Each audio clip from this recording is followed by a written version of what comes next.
नमस्कार। अखिल भारतीय गोरखा लीग के पक्ष से मैं महासचिव एसपी शर्मा।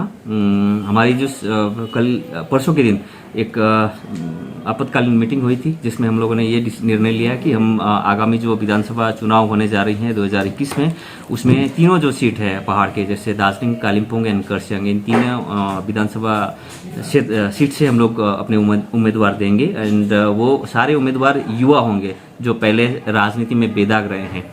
और विशेष करके जहाँ तक हमारी मुद्दों की जो बातें हैं, मुद्दों की बातें में सबसे पहले जो बात हम करना चाह रहे हैं वो ये है कि हमारा जो क्षेत्र है वो एक नेशनल सिक्योरिटी के हिसाब से एक संवेदनशील क्षेत्र होने के बावजूद भी देश की जो एक्ट ईस्ट पॉलिसी में जो सुविधाएं दी जाती हैं, जैसे हमारे देश से बाहर में जो भी जो देश हैं उनके साथ कोरेल एक रिलेशन रख के वहाँ के आर्थिक, सामाजिक और राजनीतिक उन्नति के लिए जो खर्चे किए जाते हैं, विभिन्न इवेंट्स किए जाते हैं, कला, साहित्य, संस्कृति और उद्योग, इसके लिए जो जितने भी सारे इवेंट्स होते हैं वो सारे इवेंट्स दार्जिलिंग में आने चाहिए, सो दैट यहाँ के यूथ है, जो क्रिएटिव यूथ है, यहाँ के जो कला, साहित्य से और उद्योग से जुड़े हुए यूथ है, उनका विकास हो। और साथ ही साथ यहाँ से जो पलायन हो रहे हैं यूथ, ये जो एक बेरोजगारी का जो क्रम है वो अंत हो।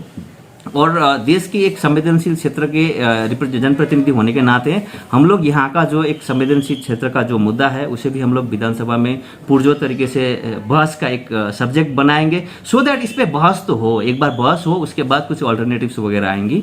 ये कुछ मुद्दे हैं। उसके साथ साथ कुछ मुद्दे हैं हमारे पास जो है पंचायत इलेक्शन की, क्योंकि ये एक देश का संवेदनशील क्षेत्र होने के बावजूद भी 20 साल से यहाँ पे कोई इलेक्शन नहीं हुई है, तो इसके कारण जनता जो है ग्रामीण क्षेत्र में कुछ बुनियादी जो भी सुविधा है उनसे वंचित हैं।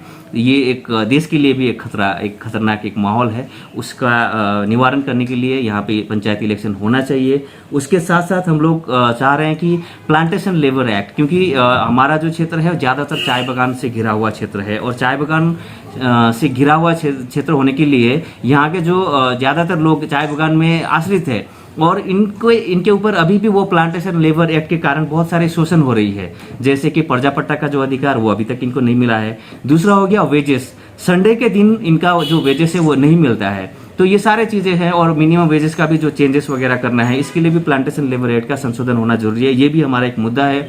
दूसरा मुद्दा हम लोग जो इस विधानसभा में उठाएंगे वो है फॉरेस्ट विलेज के जो एक्ट है तो 2006 का, उसका इम्प्लीमेंटेशन। जैसे 2006 का ये कानून बंगाल के विभिन्न जिलों में लागू है, लेकिन दार्जिलिंग और कालिम्पोंग के जो फॉरेस्ट है उसमें लागू नहीं है। इसके कारण बहुत सारे लोग जो परेशानी झेल रहे हैं, विशेष करके जो सिक्किम की तरफ जो रेल मार्ग बन रहा है उसमें बहुत सारे जो व्यक्ति है वो उच्छेद होने के क्रम में है, वेरेज उनकी वो जब न्याय की गुहार लगाते हैं तब ये फॉरेस्ट विलेज एक्ट लागू ना होने के कारण से वो सफ़र कर रहे हैं, तो वहाँ भी हमारा एक मुद्दा रहेगा। दूसरा हो गया एजुकेशन रिफॉर्म, क्योंकि हमारे यहाँ पे भी जो शिक्षा व्यवस्था है वो एकदम कोलैप्स कर चुका है। ब्रिटिश कालीन पीरियड में शिक्षा का यहाँ का जो एक गरिमा था, यहाँ पे जो एक लोगों के प्रति एक आकर्षण था, जो स्टैंडर्ड था, वो अब बिल्कुल खत्म हो चुका है। और यहाँ के ज़्यादातर सरकारी शिक्षक अभी कैडरवाद, एक नेता के पीछे दौड़ते हैं, है ना। तो उस तरह का उस सिचुएशन को हम लोग अवॉइड करने के लिए अभी शिक्षा को वापस एक रिफॉर्म करना एक जरूरी पड़ गया है। तो शिक्षक नियुक्ति का जो प्रोसेस है वो ट्रांसपेरेंट होना चाहिए, हमारे ये मुद्दा ये है। और साथ में जो भी बच्चे लोग हैं, मेधावी बच्चे लोग हैं, उनको किस हिसाब से एमएलए के फंड द्वारा स्पॉन्सर किया जाए ताकि वो कॉम्पिटिटिव एग्जाम्स में जाए, और ब्यूरोक्रेटिक लेवल में भी गोरखा जातीय का कुछ एक भागीदारी पड़े, वो भी हमारा एक मुद्दा है। साथ साथ में जैसे हमारा यहाँ पे एक हाइडल प्रोजेक्ट है जो टीस्टा में आप सभी को पता है, और इसके बावजूद भी पर्यावरण में जो भी हैम्पर हो रही है, लेकिन इसका कोई बेनिफिट यहाँ के जो बाशिंदा है उनको मिल नहीं रहा है।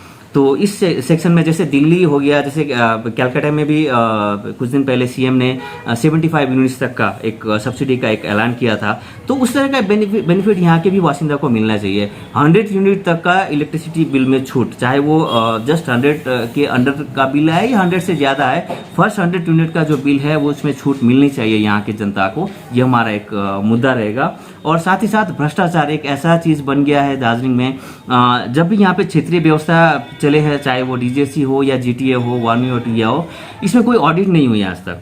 तो ऑडिट ना होने के कारण से पब्लिक के लिए जो भी फंड आती हैं, प्लान्ड हो या नॉन प्लान्ड हो, उसमें धांधली बहुत एक बड़ा मुद्दा है। आए दिन हम लोग यहाँ पे इसका एक कंप्लेंट सुनते रहते हैं, लेकिन सरकारी तौर से ना राज्य सरकार हो या सेंट्रल गवर्नमेंट हो, कहीं से भी इसके ऑडिट के कोई प्रोसेस नहीं किया है। हम लोग चाहते हैं कि सीएजी ऑडिट एवरी ईयर किया जाए और जनता के पास इसका सार्वजनिक किया जाए। ये भी एक मुद्दा रहेगा।